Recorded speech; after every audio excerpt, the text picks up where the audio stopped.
हादसे छोटे हो या बड़े वो कभी बता कर नहीं आते। इसके लिए हमें हमेशा मोहतात रहने की ज़रूरत है। हमें पुलिस, अस्पताल, फायर ब्रिगेड, अपने रिश्तेदारों वगैरह जिनकी हादसात में मदद की ज़रूरत होती है, आइए इस वीडियो की मदद से फहरिस्त बनाने का तरीका समझते हैं।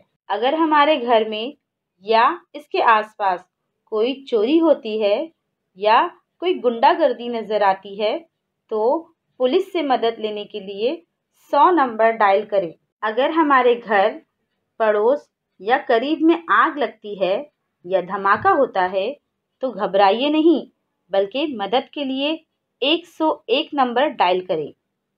इसी तरह अगर कोई हादसा हो जाए जिसमें लोग ज़ख्मी हो या कोई शख्स दिल का दौरा पड़ने या किसी वजह से अचानक बीमार हो जाए तो एम्बुलेंस को बुलाने के लिए 102 नंबर पर कॉल करें। अगर किसी बच्चे पर किसी किस्म का जुल्म हो तो आप इसे छुपाए बगैर 1098 पर कॉल कर सकते हैं।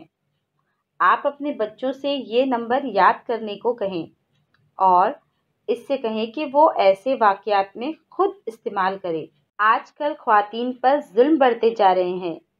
अगर किसी भी ख़ातून के साथ ऐसा कोई वाक़या पेश आए तो वो 1091 पर कॉल करें और फ़ौरी मदद तलब करें।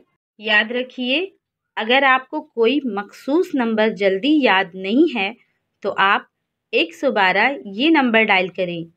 इस नंबर को जादुई नंबर भी कहा जाता है। अब तक बताई गई किसी भी आफत या हादसे के लिए सिर्फ इस नंबर को डायल करने से आपकी फ़ौरी मदद हो सकती है। अब तक बताए गए तमाम नंबर मुफ्त में किए जा सकते हैं। इसके लिए कोई सर्विस चार्जेस अदा करने की ज़रूरत नहीं है।